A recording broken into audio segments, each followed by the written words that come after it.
Isn't it a marvel? Sir Handler waved his fingers over the glass box that sat atop the pedestal. My most recent acquisition from abroad. Daniel raised a brow as he eyed the pedestal and fancy case. It seems like too much effort for a glass ball, sir. Handler leaned forward and scowled, his bushy eyebrows shadowing his eyes. It's quartz, you oaf. Daniel never had an eye for rocks, and he wasn't one to pretend he did. Apologies, sir. The stone is just so clear I couldn't tell. Handler straightened up and adjusted his collar. The proud aristocrat had a short temper, but he knew how to compose himself quickly. I suppose I can understand such a simple mistake. But yes, this is a stone of pure quartz of magnificent size. Daniel looked at the orb inside the case again. The perfect sphere had a diameter that must have been at least 9 inches. It had amazing clarity, with no faults or discolorations. He looked again at the proud Sir Handler. The man was an avid collector of artifacts such as this. He even bought a museum just so he could flaunt his collections to the masses.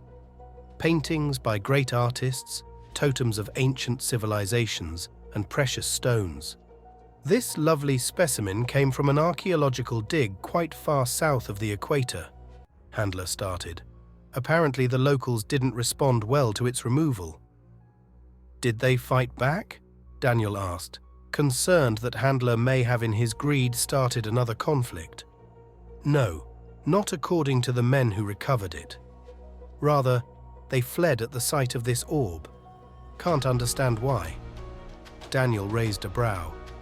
Perhaps they thought it was cursed. Handler laughed, as if ancient curses were real. What could a fantastic ball of quartz possibly do to warrant such fear? Late at night, wisps of fog plumed from the glass case at the end of the museum hallway. The fog billowed and filled the space, green like jade, with an odor like death. Within the case, the Orb of Omen awakened. Handler leaned back in his private library. The plush seat he rested on never failed to comfort him in spite of his war-torn knee. He closed his eyes to rest for a bit.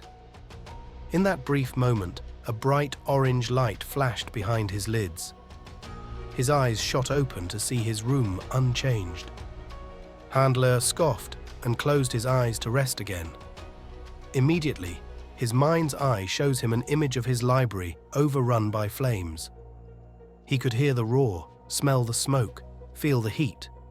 His eyes shot open again, and he gasped. "What the devil?" he shouted. The room was fine, not a flame in sight, other than in the fireplace where it belonged. A thick green mist wafted up from the floor. It billowed and grew to fill the space across from Handler's chair. "So, you are the one who took the orb." A gravelly voice echoed from the strange vapor. Handler jumped to his feet and whipped his head around to find the source of that horrible voice. "Who are you? What do you want?"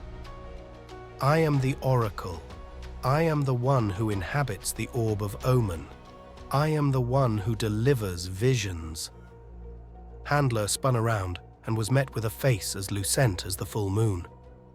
"What the? Where did you come from? Why are you here?"